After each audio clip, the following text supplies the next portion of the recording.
With the release of Blender 4.2, Eevee has gotten a complete rewrite of the render engine, and it's truly incredible. For perspective, it's kind of hard to show it within 4.2, so I'm going to show you some footage of old Eevee render stuff and you can see how that compares. But nowadays we can get so much closer to cycles without basically doing anything. So let's hop into Blender and check it out.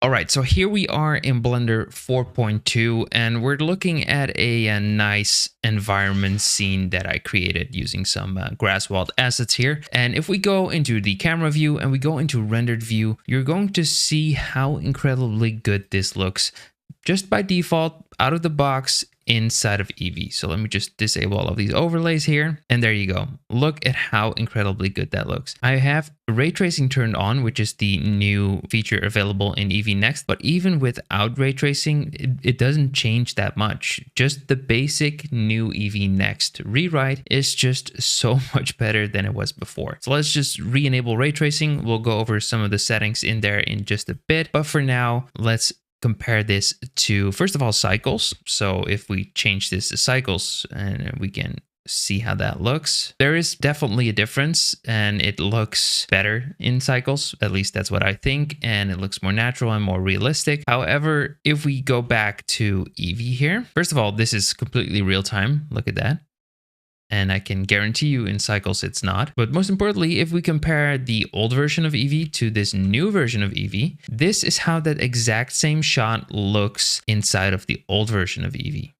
Is it still real time? Sort of. It's way more laggy than the new version of Eevee, but also it just looks so much worse. I'll put the renders of this shot side by side here. All three of them actually, cycles, EEVEENext, and the old version of Eevee. And you can clearly see how much better Eevee has gotten just out of the box without doing practically anything.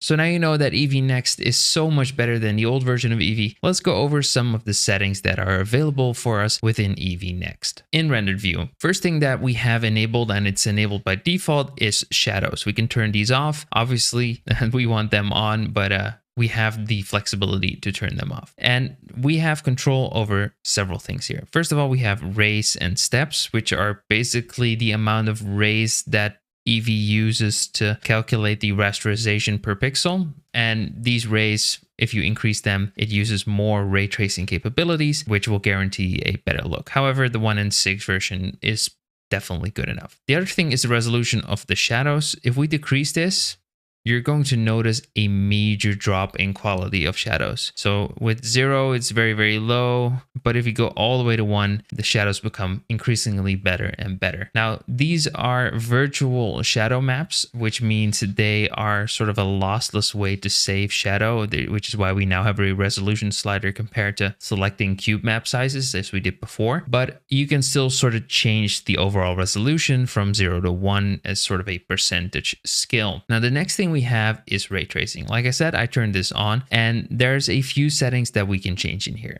First of all, there's the method of ray tracing. Currently, we're using screen trace, which is the default, but you can also switch this to light probe. Now, if you do that, it is going to disable the ray tracing because there is no light probe for Blender to work with, which is something that we'll cover in the next lesson. So let's just return this to screen trace. Then we have the resolution of our ray tracing. Currently, we're using full resolution, so 1.1 means full resolution, and the lowest quality you can get is 1.16, which is about 6.25% render resolution. Then we have the screen tracing precision and thickness, which basically means how precise the screen tracing will be, 1 obviously being the best and 0 being the worst. And the thickness is used to detect intersection when using screen tracing. So whenever parts of your project intersect with each other, the screen tracing uses this sort of margin, this thickness margin, to sort of control how the screen tracing will look in these intersecting parts. The lower you go, obviously, the better quality you'll get. 0.2 though,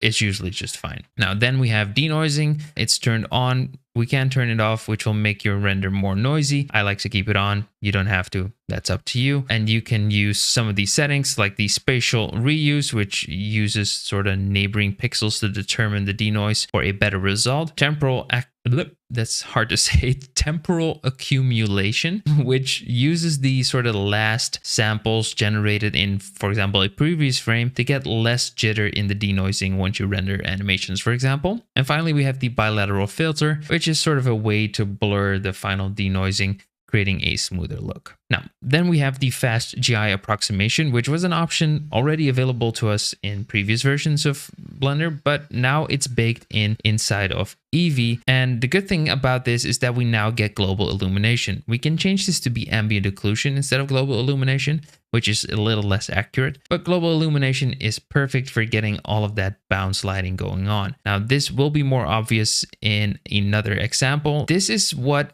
things would look like inside of Eevee before enabling ray tracing. But if we enable ray tracing, you can clearly see what it's doing for a render like this one. So there we go. We now get global illumination and bounce lighting, which basically makes this look like cycles, right?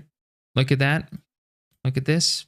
It's like almost the same. Crazy. Anyways, let's go back into the settings here for the fast GI approximation. If we change this to ambient occlusion, you can see that it's completely different compared to global illumination. So global illumination is amazing. Again, we can change the resolution for this to be 1:1 if you have the hardware for that, or 1/16 and all the steps in between. Now we have, again, rays, which are used for global illumination. The more you use, the better the result and the more accurate the result, obviously. Precision, again, that's basically just the precision of all the rays being fired. And then we have some of these distance sliders. Now, I believe that the distance basically determines where the global illumination is calculated. So if we look at the side of this cube here, you can see that if I change this, and 0 basically means infinite, you can sort of determine where the global illumination should be. Honestly, I don't see why not having it at 0 would ever be useful, but I guess in certain scenarios you could gain a little bit of speed by not having global illumination in your entire scene. Same with the thickness near. It's kind of hard to see, but you can look at the shadow here for the cube and you can see some of the global illumination changing for the near distance here. And finally, we have the far thickness, which is another slider you can use to control the overall global illumination effect. Overall, though, my opinion on all three of these settings is leave them on default as much as possible. They work great in the default settings. Finally, we have the bias, which is something used for shading normals to reduce intersection artifacts. Again, leaving this at default will work in 99.9% of the cases, so just don't touch it. You know? Easier. Okay, so finally we have a few more settings that we can work with, and I'm actually going to switch back to the other project again to showcase that. All right, so in here we have this thing called volumes. Now, volumes are, as we talked about in a previous chapter, the volumetric shapes that we use to create these sort of hazy effects. And as you can see, we have some nice volumetrics going on in here. We can decrease the quality of volumes inside of Eevee by, again, changing the overall resolution. And then there's 3 more settings that we can work with. First of all is the steps, which is basically the steps that is used to compute the volumetric effects. Higher steps use more VRAM. So if you have a lot of VRAM, like for example, I have 24 gigabytes of VRAM, then, you know, increasing the steps here will generate more realistic volumes. Distribution basically means that it uses the samples for the volume. So the steps and the samples of the volume closer towards the camera. So the more this is towards 1, the more of the sampling will be available closest to the camera as opposed to further away where you're losing detail anyways. And the final setting is the max depth.